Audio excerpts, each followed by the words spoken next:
Hello everyone. आज date है 29 अप्रैल 2021 और द हिंदू न्यूज एनालिसिस में आपका स्वागत है। इस वीडियो में हम द हिंदू की इम्पोर्टेंट न्यूज को प्रीलिम्स और मेंस के पर्सपेक्टिव से डिस्कस करेंगे। इस न्यूज़पेपर की पीडीएफ का लिंक नीचे डिस्क्रिप्शन में दिया हुआ है, या फिर आप direct Telegram channel volcano IAS academy को सर्च करके वहां से भी पीडीएफ को डाउनलोड कर सकते हो। फर्स्ट न्यूज मैप बेस्ड, और आज हम मैप देखेंगे बांग्लादेश कंट्री का। बांग्लादेश कंट्री से सबसे पहले एक एक चीज को, ज्योग्राफी वाला एरिया डिस्कस करेंगे, फिर हम हिस्ट्री जो है इंडिया के साथ में जो रिलेशन है उनको डिस्कस करेंगे। तो सबसे पहले हम बांग्लादेश कंट्री के बारे में देखें तो बांग्लादेश कंट्री हमारे इंडिया के साथ में 5 स्टेट के साथ में अपनी बॉर्डर को शेयर करता है। वेस्ट बंगाल, आसाम, मेघालय, त्रिपुरा एंड मिजोरम। और यहाँ पर जो बांग्लादेश है वो इंडिया के साथ में बॉर्डर शेयर करता है, और इस साइड ये वाला जो एरिया है यहाँ पर म्यांमार के साथ में भी अपनी बॉर्डर शेयर करता है। इसीलिए जो रोहिंग्याज का जो इशू है वो बांग्लादेश में भी क्रिएट रहता है, और रोहिंग्याज को सेटल करने के लिए बांग्लादेश ने यहाँ पर बासन चार आइलैंड 2006 में जो हिमालयन सिल्ट है उसके द्वारा इसको फॉर्म किया गया बासन चार आइलैंड। और उस बासन चार आइलैंड के ऊपर ही ये रोहिंग्याज जो म्यांमार से बांग्लादेश में प्रवेश कर जाते हैं उन लोगों को यहाँ पर सेटल किया गया।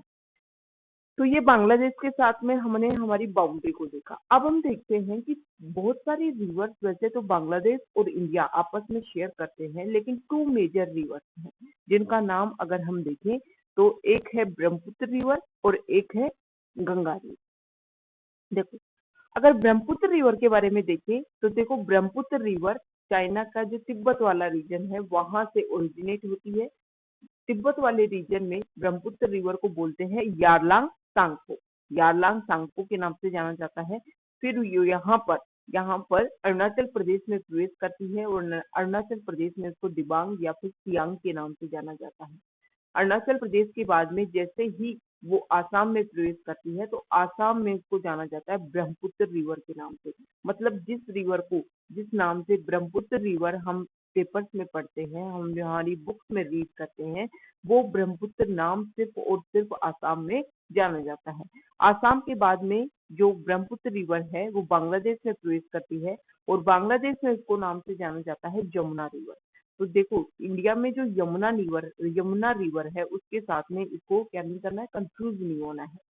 ब्रह्मपुत्र रिवर को बांग्लादेश में स्टार्टिंग में बोलते हैं जमुना रिवर के नाम से। अब इस साइड से यहाँ से गंगा रिवर आती रहती है, और गंगा रिवर को जैसे ही गंगा रिवर बांग्लादेश में प्रवेश करती है उसको बोलते हैं पद्मा रिवर। अब यहाँ से पद्मा रिवर और यहाँ से कौन सी रिवर, जमुना रिवर, दोनों आपस में मर्ज होती हैं, और उसके बाद में दोनों नदी मिलकर के आपस में आगे बढ़ती है मेघना के नाम से। मतलब ये दोनों नदी जब अपना जल देव बंगाल में गिराती हैं तो मेघना के नाम से जानी जाती है। तो ये हमने ब्रह्मपुत्र नदी और गंगा रिवर के बारे में डिस्कस किया। अब बांग्लादेश की थोड़ी सी हम हिस्ट्री डिस्कस करेंगे।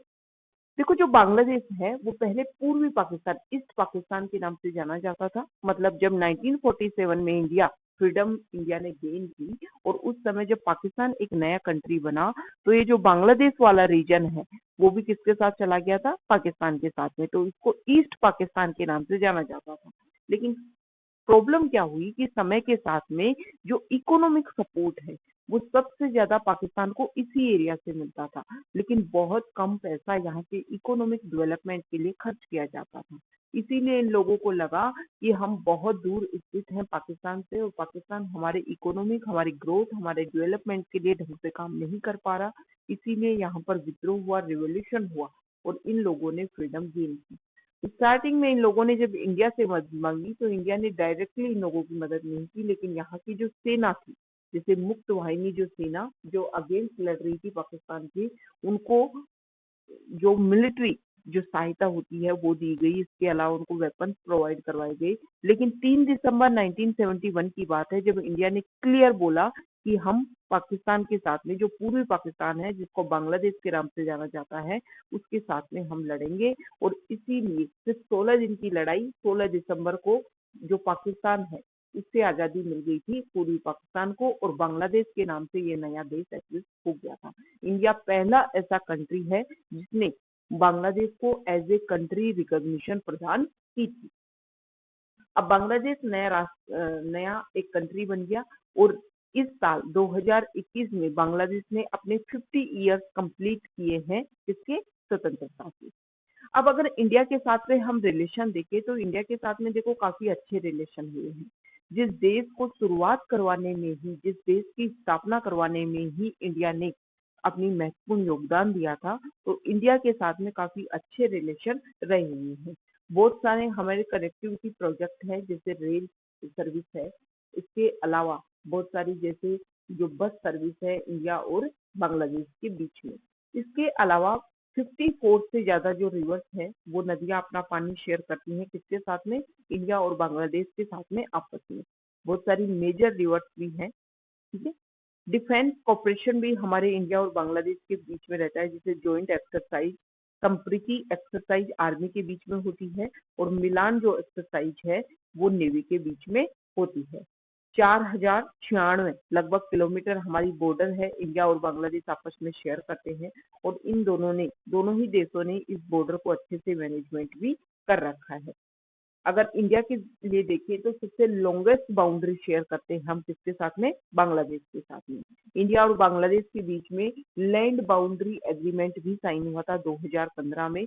मतलब कुछ एरिया यहाँ पर बांग्लादेश के थे और कुछ एरिया बांग्लादेश में इंडिया के थे, तो उनको लेकर के सेटलमेंट किया गया, क्योंकि इस एरिया से इस एरिया में बांग्लादेश वाले रीजन के लोग जब अपने इस छोटे छोटे एरिया के लिए यहाँ आते थे तो काफी बॉर्डर इशू क्रिएट होते थे। इन एरिया को आपस में सेटल किया गया है। रिवर्स के ऊपर काफी कोऑपरेशन होता है। इसके अलावा जो इकोनॉमिक रिलेशन भी काफी अच्छे हैं। इंडिया काफी एक्सपोर्ट करता है बांग्लादेश को, लेकिन इंपोर्ट काफी कम लेवल पर करता है। तो इस बैलेंस को हमें मेंटेन करने की आवश्यकता है ताकि रिलेशन काफी अच्छे से क्रिएट हो सके। कनेक्टिविटी में हम पहले ही देख चुके हैं कि काफी रेल लिंक, बस सर्विस काफी अच्छी तरीके से है, और हम बांग्लादेश का यूज करके, मतलब सी रूट का यूज करके या फिर लैंड रूट का यूज करके हम हमारे नॉर्थ ईस्ट तक बहुत ही इजीली हमारी पहुंच को, रीच को बना सकते हैं। अब कुछ इश्यूज भी हैं, ये तो हमने प्रॉफिट देखा। अब कुछ इश्यूज की अगर हम बात करें, देखो तीस्ता रिवर्स में हमने देखा कि बहुत सारी रिवर्स का पानी जो है, वाटर जो है, हम शेयर करते हैं, लेकिन तीस्ता रिवर जो है इसके ऊपर काफी डिस्प्यूट बना हुआ है। शेख हसीना जब भी हमारे इंडिया विजिट करती है या हमारे प्राइम मिनिस्टर नरेंद्र मोदी वहां पर बांग्लादेश विजिट करते हैं, तो कुछ इश्यू जो है वो बार बार उठते हैं। एक बॉर्डर वाला इशू है। कुछ लोग हैं बांग्लादेश के जो इलीगल तरीके से हमारे यहाँ पर आते हैं, जिसको लेकर के बीएसएफ ने कई बार गोलीबारी कर दी और बांग्लादेशी लोगों की काफी डेथ हो जाती है, तो उसको लेकर भी काफी इशू रहता है। रिवर जो रीजन है, रिवर का जो वाटर है, उसको शेयर वाटर को लेकर भी काफी प्रॉब्लम रहती है। और इसके अलावा जो बांग्लादेश का इन्फ्लुएंस है वो चाइना की तरफ देखने को मिल रहा है। Bangladesh belt and road initiative जो है चाइना का पार्ट, उसको भी ज्वाइन, मतलब उसके लिए भी काम करना चाहता है। लेकिन इंडिया ने जो उसके लिबरेशन में एक इम्पोर्टेंट रोल प्ले किया था, तो उसके लिए इंडिया के लिए ये भी एक कंसर्न है, क्योंकि चाइना का जिस तरीके से आज के न्यूज़पेपर में भी हम देखेंगे कि श्रीलंका और बांग्लादेश जो है वो चाइना के साथ में ट्रेड रिलेशन बनाने को तैयार है। तो इस तरीके से जो हमारी नेबर कंट्री चाइना की तरफ इन्फ्लुएंस हो रही है, चाइना की तरफ उनका इन्फ्लेशन हो रहा है, वो इंडिया के लिए एक मेजर कंसर्न है। तो ये हमने बांग्लादेश की जो हिस्ट्री है, ज्योग्राफी है, उसके बारे में डिस्कस किया। अब हम द हिंदू की जो इम्पोर्टेंट न्यूज है उनको डिस्कस कर लेते हैं। फर्स्ट न्यूज, नेगेटिव टेस्ट और vaccination must for agent candidate. देखो, इलेक्शन कमीशन ऑफ इंडिया के ऊपर जब मद्रास हाई कोर्ट ने फटकार लगाई, एक तरीके से उन्होंने बोला कि इंडिया में जो सेकंड वेव आई है, स्पेशली तमिलनाडु एंड पुडुचेरी वाले रीजन में, उसमें इलेक्शन कमीशन ऑफ इंडिया जिम्मेदार है, रिस्पॉन्सिबल है। तो उसी को ध्यान में रखते हुए इलेक्शन कमीशन ऑफ इंडिया ने 2 मई को जो मतगणना होने वाली है, जो वोटिंग काउंटिंग होने वाली है, उसमें बहुत सारे स्टेट के 4 से 5 स्टेट में काउंटिंग होगी, और उस समय जो कैंडिडेट हैं वो वहां पर काउंटिंग के दौरान आएंगे, तो उनके लिए कुछ गाइडलाइंस रेगुलर जारी करता रहा है election commission of India. Election commission of India ने बोला है कि जो भी लोग काउंटिंग में आएंगे, जो भी कैंडिडेट्स आएंगे, या तो उनकी रिपोर्ट, कोरोना रिपोर्ट नेगेटिव होनी चाहिए, टेस्ट उनका, या फिर उन्होंने वैक्सीनेशन की दोनों डोज ले रखी हो। इससे पहले भी जो इलेक्शन कमीशन ऑफ इंडिया है उसने साइलेंस पीरियड को डिसाइड किया था कि 48 आवर्स से 72 आवर्स डिसाइड कर दिया था, और 7 से 10 मतलब जो टाइम है, रात वाला जो टाइम है, उसको चुनाव प्रचार के लिए यूज ना किया जाए, वो भी डिसाइड किया गया। इसके अलावा जो इलेक्शन कमीशन ऑफ इंडिया है, उसने उन कैंडिडेट्स के लिए बोला कि जब भी आप रिटर्निंग ऑफिसर से अपना सर्टिफिकेट लेने आओगे, अपना सर्टिफिकेट कलेक्ट करने आओगे, तो इलेक्शन से रिलेटेड जो सर्टिफिकेट है उस समय या तो मिनिमम एक व्यक्ति होना चाहिए या फिर मैक्सिमम 2 व्यक्ति होने चाहिए। मतलब ऐसा नहीं है कि भीड़ इकट्ठी होकर के आ जाए। तो देखो, इलेक्शन कमीशन ऑफ इंडिया एक कॉन्स्टिट्यूशनल बॉडी है, आपको पता है आर्टिकल 324 के अंदर ये काम करती है। पहले सिंगल मेंबर बॉडी थी, लेकिन 1989 में पहली बार इसको मल्टी मेंबर बॉडी बनाया गया, लेकिन दोबारा से इसको सिंगल मेंबर बॉडी बना दिया गया, लेकिन 1993 फोर्थ से ये मल्टी मेंबर बॉडी के रूप में काम करती है। हमारे प्रेसिडेंट के इलेक्शन, वाइस प्रेसिडेंट के इलेक्शन, लोकसभा राज्यसभा के इलेक्शन, इसके अलावा लोकसभा, राज्यसभा और स्टेट असेंबली के इलेक्शन करवाता है इलेक्शन कमीशन ऑफ इंडिया। जो हमारे स्टेट असेंबली के इलेक्शन, जो हमारे म्यूनिसिपैलिटीज और पंचायत के जो चुनाव है, वो स्टेट इलेक्शन कमीशन करवाता है, ये ध्यान में रखना है। ठीक। अब कॉन्स्टिट्यूशनल बॉडीज क्या होती है, इसके बारे में आपको नीचे कमेंट बॉक्स में बनाता है कि व्हाट इज कॉन्स्टिट्यूशनल बॉडी। आप किसको कॉन्स्टिट्यूशनल बॉडी कहोगे, किसको स्टेचुरी बॉडी कहोगे।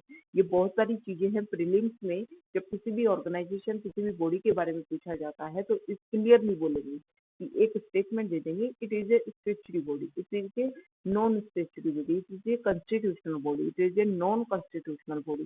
तो आपको इनके बारे में डिफ्रेंशिएट पता होना चाहिए। आपको नीचे कमेंट बॉक्स में बताना है कि कॉन्स्टिट्यूशनल बॉडी क्या होती है।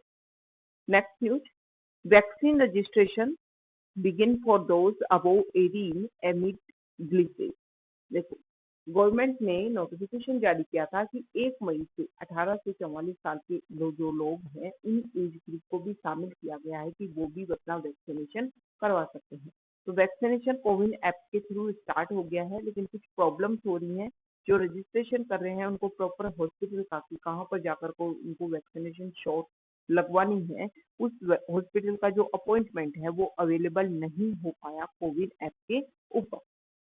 Next news, Center notifies Act giving more powers to Delhi LG। Ministry of home affairs ने बुधवार को एक गैजेट नोटिफिकेशन जारी कर दिया और उसने ये बोला कि जो हम national capital territory of Delhi act 2021 लेकर के आए हैं, वो 27 अप्रैल से इस एक्ट में आ जाएगा। देखो, इस एक्ट को लेकर के काफी कंसर्न क्रिएट हुए हैं। मतलब पहले जो पावर्स थी, जो दिल्ली की लेजिस्लेटिव असेंबली को जो पावर्स थी, उनमें से कुछ पावर्स और ज्यादा छीन करके दिल्ली एलजी को दी गई। मतलब कोई भी बिल जब लाया जाता है दिल्ली लेजिस्लेटिव असेंबली के द्वारा, तो उसमें अगर गवर्नमेंट वर्ड यूज किया जाता है तो गवर्नमेंट का मतलब होगा दिल्ली एलजी। इसके अलावा कोई भी बिल आप ला रहे हो तो हर बिल में चाहे नेसेसरी हो या ना हो, दिल्ली एलजी की कंसेंट होना आवश्यक है। तो ऐसे बहुत सारे इशू क्रिएट किए गए हैं इस एक्ट में, और इसको अब जारी कर दिया गया है मिनिस्ट्री ऑफ होम अफेयर्स के द्वारा। तो इस तरीके से जो दिल्ली एलजी है, जिसको सेंटर अपॉइंट करती है, उसको मोर टीथ दी गई है, मोर पावर दी गई है। और दिल्ली लेजिस्लेटिव असेंबली मतलब लोगों की जो विचार हैं, इलेक्टेड करके लोग अपने विचारों को भेज रहे हैं, अपने रिप्रेजेंटेटिव को भेज रहे हैं, उनके ऊपर एक नॉमिनेटेड या फिर एक अपॉइंटेड जो पर्सन है, उसके व्यूज आइडियाज को ज्यादा सपोर्ट किया जा रहा है। तो इसको लेकर के मेजर कंसर्न हुआ था, लेकिन अब मिनिस्ट्री ऑफ होम अफेयर्स ने इसको लागू कर दिया। Next news, 2 die of shock after quake hits Assam. Assam हमारा नॉर्थ ईस्ट का एक स्टेट, उसकी अगर बात करें तो वहां पर अर्थक्वेक देखने को मिला। 6.4 मैग्नीट्यूड का ये अर्थक्वेक था। ये जो इसकी कितनी स्पीड रही, ये रिएक्टर स्केल के ऊपर नापा जाता है, आपको पता होगा। इससे पहले 1960 में, मतलब इस रीजन में सबसे जो लास्ट मेजर क्वेक है वो 1960 में आया था, जब 6.0 मैग्नीट्यूड का वो अर्थक्वेक था। अब 6.4 मैग्नीट्यूड का अर्थक्वेक है। इस आर्टिकल में बोला गया है कि नेशनल सेंटर ऑफ सिस्मोलॉजी ने इसका जो एपी सेंटर है उसके बारे में पता किया है। तो national centre of seismology ministry of earth science के अंडर आता है, और इंडिया में अर्थक्वेक से रिलेटेड जो भी एक्टिविटी होती है उसको मॉनिटर करने के लिए नोडल एजेंसी है। अगर हम अर्थक्वेक की मैप को देखें, अर्थक्वेक की जो पिक्चर है उसको देखें, तो जहां से ओरिजिनेट होता है अर्थक्वेक, मतलब जहाँ से वेव्स क्रिएट होती है वो उस एरिया को बोलते हैं फोकस। और उस फोकस एरिया के बिल्कुल डायरेक्ट अर्थ के ऊपर जो एरिया होता है, जो सेंटर होता है, उसको बोलते हैं एपी सेंटर। तो देखो इसको लेकर के मेंस में क्वेश्चन देखो, वैसे तो स्पेशली जो यूपीएससी मेंस होता है उसमें इस तरीके से फैक्ट बेस्ड क्वेश्चन कम पूछे जाते हैं। पूछ लिया जाएगा कि नॉर्थ जो स्टेट है, नॉर्थ ईस्ट में भूकंप की जो एक्टिविटी देखने को क्यों मिली है, क्या कारण है, इसका कारण आपको बताना होगा। उसको लेकर के मेंस में क्वेश्चन पूछा जा सकता है, लेकिन कभी भी ऐसे नहीं पूछाया जाएगा कि डेट वाइज किस तारीख को जो अर्थक्वेक है आसाम में आया था। ऐसा यूपीएससी में कभी क्वेश्चन नहीं पूछा जाता है, ना ही पीसीएस जो होते हैं उनमें पूछा जाता है। लेकिन पीसीएस के जो मेंस के आंसर होते हैं, मेंस का जो एग्जाम होता है उसमें जैसे बहुत सारे स्टेट में जो पीसीएस होते हैं तो उसमें एपीसेंटर और फोकस के बारे में डायरेक्ट जो वर्ड्स रिलेटेड मेंस में क्वेश्चन पूछ ले जाते हैं। तो उसको लेकर के आपको ये मैप भी, ये पिक्चर भी ध्यान होनी चाहिए, और ये जो पॉइंट्स हैं इनके बारे में आपको कुछ वर्ड्स भी ध्यान होने चाहिए कि किस तरीके से एक बेहतरीन आंसर आप लिख सकते हो। तो यहाँ पर बताया गया कि आसाम में ये एपीसेंटर जो है वो सोनितपुर जो डिस्ट्रिक्ट है उसका देखियाजुली जो एरिया है वहां पर देखा गया। ठीक है, नेक्स्ट न्यूज यहाँ फॉरेन पेज से न्यूज है। US will send India vaccine retaliate Biden. जो मिस्टर जो बाइडेन है उन्होंने बोला है कि इंडिया में जो वैक्सीन है यूएस जो है वो अपनी सपोर्ट इंडिया को भेजेगा। इसके अलावा जो न सिर्फ वैक्सीन के लिए रॉ मटेरियल इंडिया को प्रोवाइड करवाएगा यूएस, इसके अलावा जो रेमडेसिविर जो मेडिसिन है वो सब कुछ भी प्रोवाइड करवाएगा। Next news, India Australia Japan push for supply chain resilience. India, Australia और जापान तीनों ने मिलकर के सप्लाई चेन रिजिलियंस जो इनिशिएटिव है उसको लॉन्च कर दिया है। इन तीनों ने चाइना को काउंटर करने के लिए एक तरीके से कोशिश की है कि कभी भी जब हमें कुछ भी चीज की जरूरत हो, सप्लाई की डिमांड की जरूरत हो, तो हम चाइना के ऊपर डिपेंड ना कर सके। Next news, China पुसेज defence ties with Bangladesh Sri Lanka. China ने जो डिफेंस रिलेशन है बांग्लादेश और श्रीलंका कंट्री के साथ में अपने मेंटेन करने की कोशिश की है। एक तरीके से हम काउंटर करने की कोशिश अगर देखें तो चाइना काउंटर करने की कोशिश कर रहा है क्वेड इनिशिएटिव को। क्वेड में जापान, ऑस्ट्रेलिया, इंडिया और यूएस ये चारों मिलकर के क्वेड ग्रुप, ताकि इंडो पैसिफिक वाले रीजन को फ्री एंड ओपन किया जा सके, सभी के लिए फ्री एंड ओपन हो इंडो पैसिफिक रीजन। चाइना जो है वो इस तरीके से इंडो पैसिफिक रीजन में अपनी जो स्ट्रेंथ है उसको क्रिएट करना चाहता है, इसीलिए इसने जो यहाँ पर आइलैंड कंट्रीज हैं उनको काफी सपोर्ट करता है, वहां पर इंफ्रास्ट्रक्चर डेवलप करने के लिए काफी सपोर्ट करता है, पैसा काफी इन्वेस्ट करता है चाइना वहां पर। अब इसीलिए जो बांग्लादेश और श्रीलंका जो स्टेट कंट्री है उनमें भी उनके साथ में डिफेंस टाइज करने की कोशिश की है चाइना ने, ताकि क्वेड इनिशिएटिव जो चल रहा है उसको काउंटर किया जा सके। तो ये हमारा डिस्कशन था। Okay, thank you.